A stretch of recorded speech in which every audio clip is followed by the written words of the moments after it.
Ngopi pagi, Pak Teguh. Terima kasih, Bapak. Karena tamu saya, jadi saya yang menuangkan dulu. Luar biasa. Terima kasih, kopi yang sangat super sekali. Bentar, kita tos dulu. Baru kita cium, Pak. Bismillah.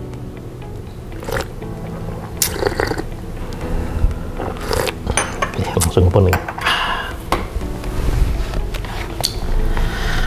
Selamat pagi rekan-rekan pemerhati polisi sekaligus pemerhati pendidikan pada kepolisian. Hari ini saya mendapatkan kehormatan bisa diterima oleh Bapak Komjen Pol Purnawirawan Dr. Arief Sulistianto MSI untuk menggali lebih jauh pengalaman dan tentunya ilmu-ilmu yang beliau miliki. Beliau adalah mantan Kalemdiklat Polri dan sekaligus pernah menjabat ASSDM Polri. Tentunya ilmu dan pengalaman beliau sudah sangat paripurna. Tentunya akan sangat bermanfaat apabila beliau berkenan menyampaikan, menurunkan apapun istilahnya untuk kebaikan pendidikan kita. Kali ini saya ingin berbicara atau ingin berbincang-bincang dengan beliau kaitannya dengan keberadaan polisi wanita. Kebetulan tanggal 19 besok, tanggal 19 Desember 2024, dilaksanakan penutupan pendidikan sekolah perwira. Assalamualaikum Bapak. Waalaikumsalam Pak Brigjen Teguh. Selamat datang. Terima kasih. Di tempat ngopi saya. Ngopi itu ngobrol pintar. Siap. Hari ini kita akan ngobrol tentang polisi wanita. Siap. Mohon izin Bapak, ini kopinya sangat menarik sekali. Tentunya kalau kopi adalah ngolah pikir, kalau tadi ngobrol pintar, kalau orang Jawa keroto bosonya ngolah pikir. Ya. Mudah-mudahan apa yang kita bicarakan ini membawa manfaat. Insya Allah. Bapak Arief, menjelang penutupan pendidikan Polwan tanggal 19 besok, kami teringat bahwa akhir-akhir ini berita tentang adanya kekerasan maupun tindak pidana berbasis gender itu sudah sangat masif sekali. Kebetulan keberadaan Polwan di sini tentunya sangat diperlukan kemampuan maupun kualitas maupun kuantitasnya. Bapak yang pernah memimpin Lemdiklat Polri dan sekaligus pernah membina SDM Polri tentunya punya banyak ilmu dan pengalaman untuk bisa disampaikan kepada kami sebagai penerus. Terkait dengan hal ini, mohon pendapat Bapak tentang bagaimana sebaiknya pendidikan di Sepolwan menghadapi masalah yang tadi kami sampaikan Pak, tentang kekerasan berbasis gender yang harus dihadapi oleh Polwan. Iya, terima kasih Pak Teguh. Bicara masalah Polwan, maka tidak akan terlepas dari tuntutan masyarakat dan kemajuan zaman seiring dengan adanya gerakan emansipasi di Indonesia yang dipelopori oleh Raden Ajeng Kartini. Saya selalu mengatakan ada gium kepada seluruh polisi wanita ketika saya mengajar di Sepolwan maupun pengarahan kepada polisi wanita, bahwa polisi wanita adalah sebuah profesi. Sebagai profesi, maka menjadi polisi wanita itu adalah pilihan hidup. Tetapi menjadi seorang wanita itu adalah kodrat ilahi. Sehingga ketika seorang wanita sudah memilih profesi sebagai polisi wanita, maka ada tugas, ada kewajiban, ada tanggung jawab yang cukup berat yang juga sama-sama dilakukan oleh polisi pria. Sehingga di sini saya katakan bahwa semua pekerjaan polisi pria itu sejatinya bisa dikerjakan oleh seorang polisi wanita. Tetapi tidak semua yang bisa dilakukan oleh seorang wanita itu bisa dilakukan oleh polisi pria. Contohnya, wanita itu akan haid. Yang kedua, dia akan hamil, melahirkan, dan menyusui. Ini tidak bisa dilakukan oleh seorang laki-laki atau seorang pria seorang polisi pria. Dan ini merupakan kodrat seorang wanita dan seorang polisi wanita. Sehingga institusi Polri menyikapi hal ini tidak boleh dianggap sebagai sebuah handicap. Tapi ini adalah satu hak yang harus dipenuhi oleh institusi yang nanti akan berpengaruh kepada bagaimana proses seleksinya seorang wanita atau pelajar lulusan SMA direkrut menjadi seorang polisi wanita. Kemudian setelah dia direkrut, maka akan berlangsung proses pendidikan. Yang proses pendidikannya juga harus berbeda, di mana di dalam proses pendidikan itu akan ada kurikulum. Kurikulumnya polisi wanita akan berbeda dengan polisi pria. Walaupun di Akpol sama-sama, tetapi ada hal spesifik yang khusus diberikan kepada seorang wanita. Tadi saya katakan bahwa semua pekerjaan polisi pria itu bisa dikerjakan oleh wanita. Ketika dia sudah selesai pendidikan, dia akan terjun ke lapangan, tugas sebagai seorang polisi. Disinilah peran pembinaan karir polisi wanita. Bagaimana institusi, bagaimana pengelola sumber daya manusia, bagaimana pimpinan Polri betul-betul bisa memberikan peluang yang sama polisi wanita dengan polisi pria dengan berbagai hak dan kodrat kewanitaan itu tadi, baik dalam penugasan, ketika dia sudah menikah, maka dia akan hamil, dia akan melahirkan, setelah melahirkan dia akan menyusui, ketika menyusui dia akan cuti mungkin, ketika dia sudah punya anak, sementara dia berkarir, dia juga harus ngurus anak, ngurus suaminya, ngurus keluarga, ngurus pekerjaan. Nah, di sini yang harus dipikirkan oleh institusi Polri terhadap pola pembinaan karir Polwan. Ini dalam proses pembinaan karir. Sehingga perlu pemikiran-pemikiran yang progresif di dalam pengelolaan polisi wanita di institusi Polri ini.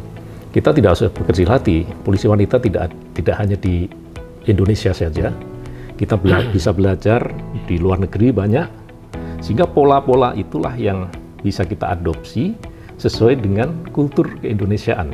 Begitu Pak Teguh. Terima kasih Pak. Lengkap nih dari rekrutmen, pendidikan, sampai dengan pembinaan karir meskipun sepintas.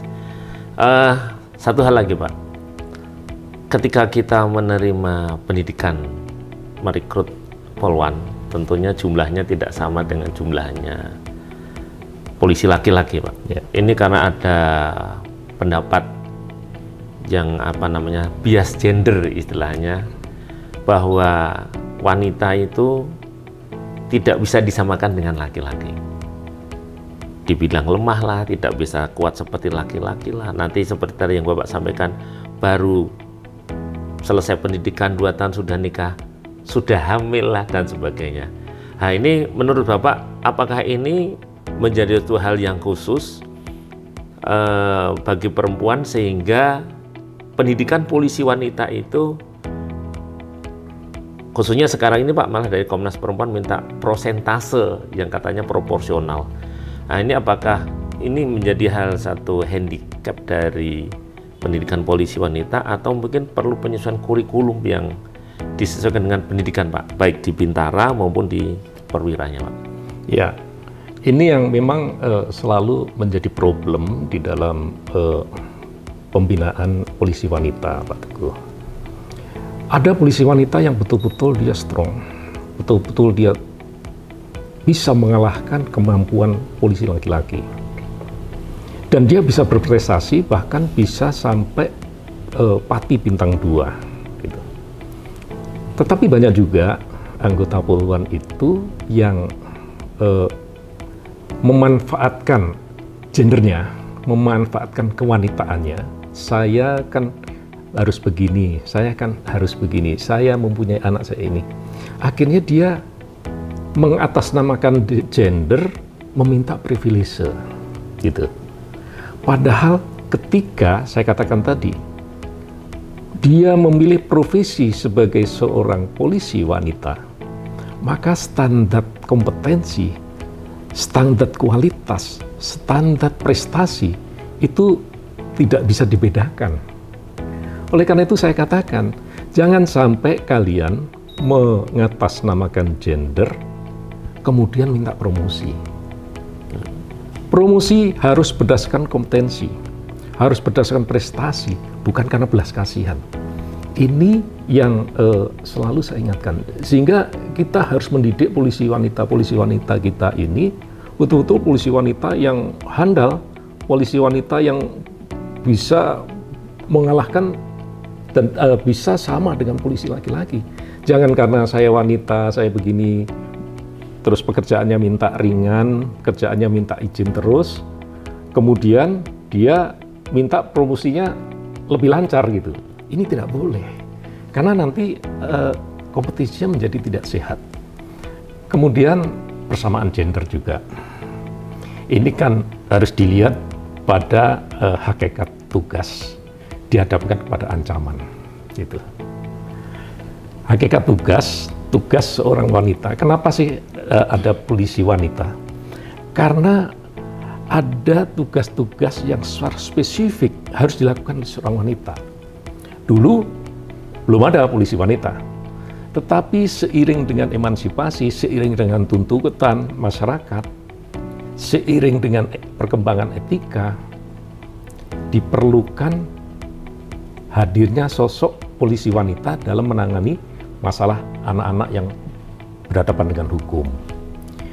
Terus menghadapi wanita, tidak semua laki-laki itu paham psikologi wanita.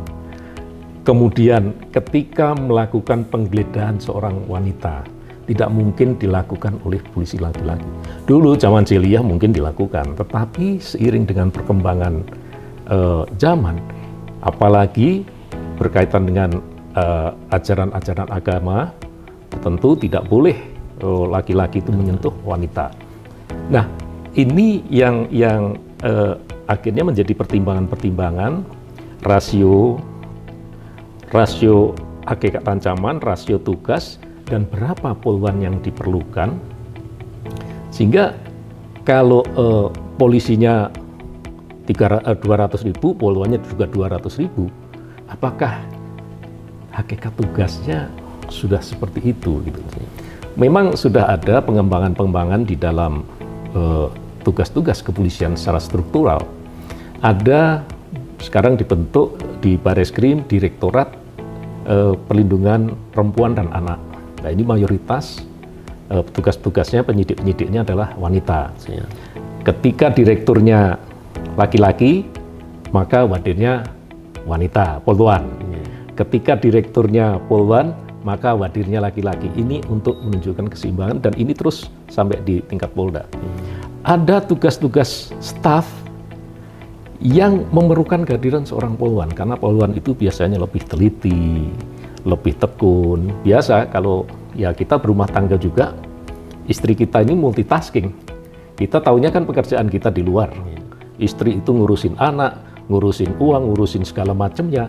Dan dia, kalau istri kita bekerja, dia ngurusin pekerjaannya sendiri gitu. Masih ikut di organisasi-organisasi. Jadi ini adalah kodrat kewanitaan yang kita harus salut kepada seorang wanita. Sebetulnya dia itu memiliki kemampuan yang multitasking. Disinilah pentingnya institusi Polri, pengelola sumber daya manusia dan pimpinan Polri untuk menggali potensi-potensi ini, sehingga poluan ini betul-betul bisa diberdayakan. Poluan ini memiliki kemampuan, memiliki tekad dan semangat juang. Walaupun ada kodrat dia melahirkan, menyusui, mengurus suami, ini pola pembinaan karirnya harus disesuaikan dengan itu. Jangan terus ini dijadikan handicap oleh institusi untuk tidak memberikan kesempatan poluan dalam berkarir. Ya mungkin kalau dia harus jadi Kapolres, sementara dia harus mengurusi keluarganya, dibuat komitmen. Keluargamu harus berhasil, harus sejahtera, Tapi kalau kamu pengen jadi Kapolres, Kapolres juga harus berprestasi. Dan ini tugas yang cukup berat yang harus dipertimbangkan oleh institusi juga, oleh yang bersangkutan, harus dibicarakan dengan keluarganya. Tidak bisa, pokoknya begitu ada surat perintah keputusan pimpinan untuk menjadi tugas, kamu harus sukses di situ. Akhirnya keluarganya berantakan. Kita tidak ingin juga seperti itu, gitu. Sehingga disinilah institusi atau pengelola SDM harus selalu berpikir progresif, terus mengembangkan pola-pola yang disesuaikan di dalam pembinaan Polwan ini. Ini tentu tidak bisa kita bicarakan dalam waktu 31 jam saja, Pak Teguh. Itu perlu waktu yang cukup panjang, dan di sini harus terus dilakukan pengkajian sehingga betul-betul kita menemukan format atau platform yang tepat bagaimana pembinaan polisi pria, bagaimana pembinaan karir polisi wanita, yang akhirnya mereka memiliki kontribusi yang sama di dalam membangun institusi yang lebih baik. Itu, Pak Teguh. Baik, terima kasih Pak. Satu lagi Pak, nah, ini menyiapkan polisi yang memang benar, polisi wanita khususnya Pak, yang tangguh. Tentunya mereka perlu pendidikan. Kira-kira menurut Bapak, dinamika pendidikan sekarang itu durasinya kan bervariasi Pak. Dengan alasan kebutuhan organisasi, dengan alasan kita mencukupi keperluan stakeholder, situasional, sehingga durasi pendidikan itu dari mulai 11 bulan, 9 bulan, 7 bulan, sampai 5 bulan. Ya. Itu yang pertama. Menurut Bapak, untuk durasi waktu pendidikan bagaimana? Yang kedua Pak, satu pertanyaan 3 sub ini Pak, mohon maaf. Yang sub yang kedua ini Pak, kira-kira kurikulum untuk Polwan dan laki-laki, apakah bisa disamakan atau ya karena kan keilmuannya pada dasarnya sama saja, tapi di satu sisi bahwa Polwan itu punya kodrat yang tidak dimiliki oleh laki-laki. Nah, yang ketiga, menurut Bapak, kebijakan pimpinan terkait dengan pendidikan Polwan ini atau pendidikan apa saja Pak, kira-kira untuk mencukupi atau mencapai standar kompetensi ataupun profil kompetensi yang dibutuhkan oleh seorang lulusan polisi baru, menurut Bapak bagaimana? Mohon izin Pak. Banyak sekali ini pertanyaannya. Mumpung ketemu Pak. Ya, jadi tentang pendidikan, mulai dari kurikulum, mulai dari durasi pendidikan, kurikulum, kemudian yang ketiga apa tadi? Kebijakan pimpinan. Durasi. Saya bicara pendidikan, hakikat pendidikan secara umum. Bayangkan kita merekrut seorang remaja lulusan SMA, ya, ada yang lulusan sarjana SIPSS. Kemudian kita didik menjadi seorang polisi yang harus memiliki kompetensi, memiliki kualitas,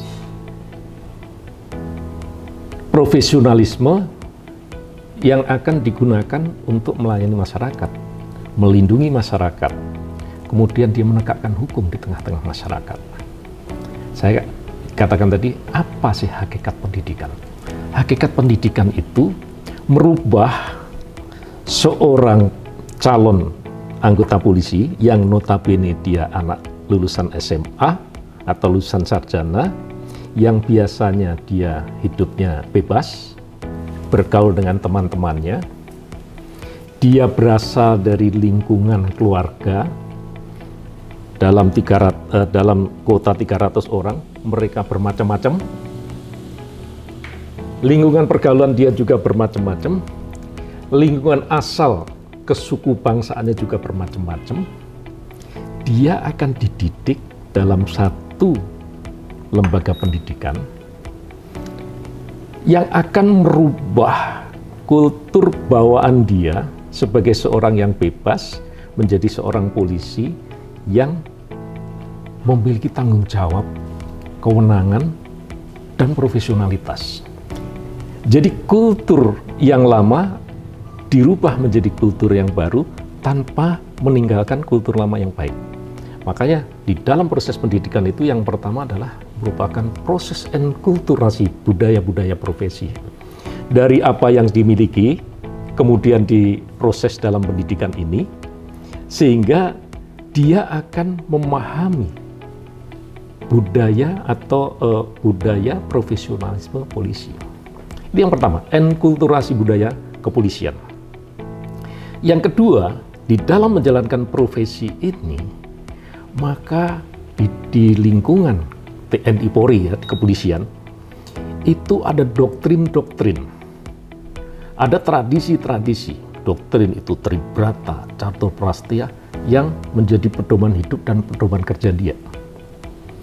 Yang kedua adalah proses indoktrinasi doktrin-doktrin Polri itu yang akan melandasi dia dalam menjalankan tugas. Tribrata, Catur Prastia, ada Pancasila. Ini masih enak sekarang ini. Dulu waktu kita masih jadi satu dengan TNI, ada Sabta Marga, Sumpah Prajurit, lebih banyak lagi. 8 wajib ABRI. 8 wajib ABRI gitu. Nah, indoktrinasi doktrin-doktrin Polri. 2 ini masih kurang. Di dalam menjalankan tugas profesi kepolisian dengan doktrin seperti ini, maka akan ada nilai-nilai profesionalitas, nilai-nilai yang harus dipahami oleh dia, nilai etik, nilai profesi. Maka yang ketiga adalah internalisasi nilai-nilai. Sehingga 3 proses ini coba kita hitung.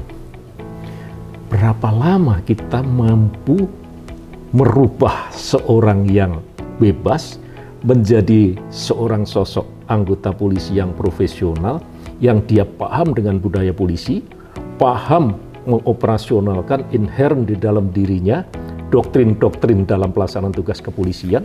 Sebagai sosok polisi, dia bertugas melindungi, melayani, menegakkan hukum, sehingga dia harus menjadi sosok yang menjadi teladan di tengah masyarakat, pantang dia melakukan pelanggaran hukum karena ada nilai-nilai yang terikat.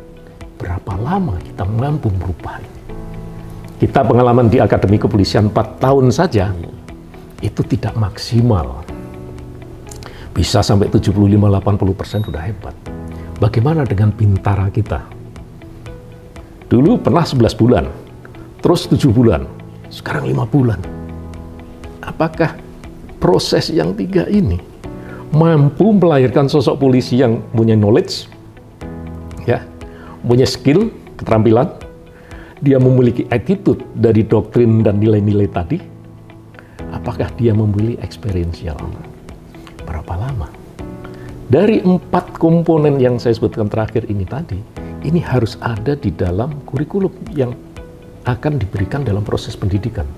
Jadi pertama tadi durasinya, apakah cukup? Enkulturasi, indoktrinasi, dan internalisasi nilai itu hanya 5 bulan. Termasuk juga di pendidikan pengembangan spesialisasi. Dulu kita, pendidikan ini 4 bulan. 4 bulan. Pendidikan dasar reserse, 4 bulan menjadi penyidik. Sekarang yang 1 bulan. Apa yang dipelajari 1 bulan itu? Padahal syarat dengan hukum, syarat dengan nilai-nilai di situ.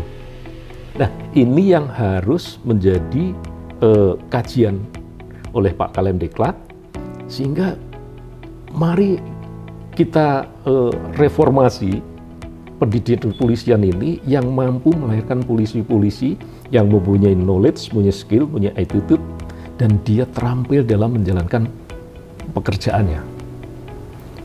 Ini juga akan berkaitan dengan kebijakan pimpinan. Kaitannya dengan yang pertama, kedua, kurikulum, dan durasi itu tadi. Apa sih kebijakan pimpinan? Tantangan semakin berat, gitu. Sehingga diperlukan jumlah yang banyak, gitu.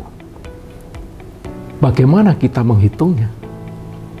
Apakah terus akan bertambah? Berbagai kebijakan terus berubah. Dulu ada zero growth, ya, ada zero growth, sehingga rekrutmen itu digunakan hanya untuk mengganti yang pensiun, apakah meninggal, atau pensiun, atau dipecat. Berapa kalau 1 tahun itu dipecat umpamanya 5.000, rekrutmennya 5.000, gitu. Yang sebelumnya penentuan jumlah kebutuhan polisi itu didasarkan pada police employee rate, perbandingan antara jumlah polisi dengan jumlah penduduk yang ideal itu 1 dibanding 250 sampai 300. Kalau penduduknya terus bertambah, apakah polisi ini juga akan semakin banyak? Yang akhirnya anggaran itu terserap hanya untuk belanja pegawai.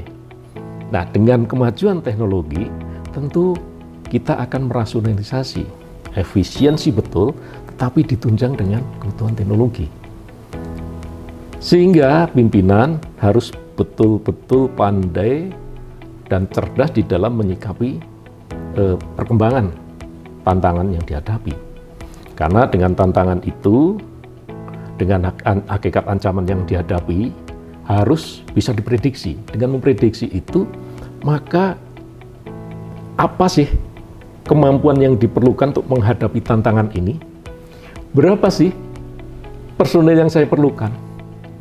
Jangan sampai berpikirnya mengejar kuantitas, tapi meninggalkan kualitas. Gitu. Wah, ini karena kebijakan Bapak Presiden ketahanan pangan, kita merekrut polisi-polisi dari Bakomsus Pertanian nanti untuk melakukan akselerasi atau mendukung program pemerintah polisi dalam bidang pertanian untuk terjun bersama masyarakat ketahanan pangan. Apakah seperti itu orientasinya? Apakah orientasinya harus melihat pada hakikat ancaman? Kita kan diajari doktrin Astagatra. Ada 8 gatra. Ideologi, politik, ekonomi, sosial, budaya, kemudian geografi, demografi, sumber daya alam. Dari 8 gatra ini, mana program pemerintah itu yang masuk di situ? Kita mulai inventarisasi, dikaji pada aspek ideologi, apa sih faktor korelatif kriminogennya? Sekarang disebut dengan potensi gangguannya itu apa? Ini ada program ketahanan pangan. Ketahanan pangan ini faktor korelatif kriminogennya apa? Sehingga dengan faktor korelatif kriminogen, kalau FKK treatmentnya adalah preemptif, kalau preemptif gagal akan menjadi polis hasad, ya. Polis hasad treatmentnya adalah preventif. Kalau ini masih gagal, terjadi gangguan nyata atau ancaman faktual, treatmentnya adalah penegakan hukum. Sehingga di dalam penyiapan operasional kepolisian dan penambahan tugas-tugas operasi, melihat pada program kebijakan pemerintah dalam pembangunan, kita melihat kepada hakikat ancamannya. Bukan karena ini ketahanan pangan, bidang pertanian, kita merekrut polisi pertanian, yang akhirnya polisi suruh bertani. Yang ngurusi kamtipmasnya siapa nanti? Gitu. Nah, ini memang perlu didiskusikan, Pak Teguh. Yang ingin saya sampaikan adalah orientasi tugas kita tidak boleh terlepas dari koridor ini. Jangan sampai nanti tenaga polisi justru digunakan untuk mendukung tugas-tugas teknis dari kementerian yang lain, sedangkan tugas kita nggak ada yang ngerjakan. Nah, ini memang yang harus menjadi pemikiran kita bersama, bukan hanya di Lemdiklat saja. Karena Lemdiklat, kalau ada kebijakan-kebijakan seperti ini, Lemdiklat lah yang akan mempersiapkan. SSDM kan merekrut saja, loh siapkan. Bakomsus dulu ada, waktu saya SDM, saya merekrut. Karena tantangan di dalam dunia cyber, kejahatan dunia maya ini meningkat tajam, maka untuk mencukupi kebutuhan di dalam penanganan kejahatan cyber, saya merekrut Bakomsus komputer, sarjana-sarjana IT, untuk melakukan tugas-tugas penegakan hukum, pencegahan di dalam kejahatan-kejahatan cyber. Nah, kita sudah melihat kepada hakikat ancamannya, bukan melihat pada apa sih pekerjaannya. Gitu. Programnya adalah begini, hakikat ancamannya apa, kita inventarisasi, disinilah tugas polisi. Bukan polisi masuk ke bidang teknisnya ini. Nah, tapi ini ya Karena tadi Pak Teguh tanya masalah kebijakan, orientasi saya seperti itu, prinsip dan pemikiran saya seperti itu, sehingga Polri tetap berada pada koridor tugasnya, tidak mengambil tugas orang lain, akhirnya orang lain yang harusnya punya tanggung jawab dikerjakan oleh Polri, pekerjaannya Polri tidak ada yang ngerjakan. Gitu Pak Teguh. Iya. Baik, terima kasih Bapak. Hari ini benar-benar ngopi ya minum kopi, dan ngobrol pintar. Kita minum kopi dulu. Rekan-rekan sekalian, demikian diskusi kita dengan Bapak Komjen Pol Dr. Arief Sulistianto. Sambil ngopi, mudah-mudahan dapat menambah wawasan kita dan sekaligus referensi dan literasi bagi Polri, khususnya bagi dunia pendidikan. Salam presisi. Mari Pak.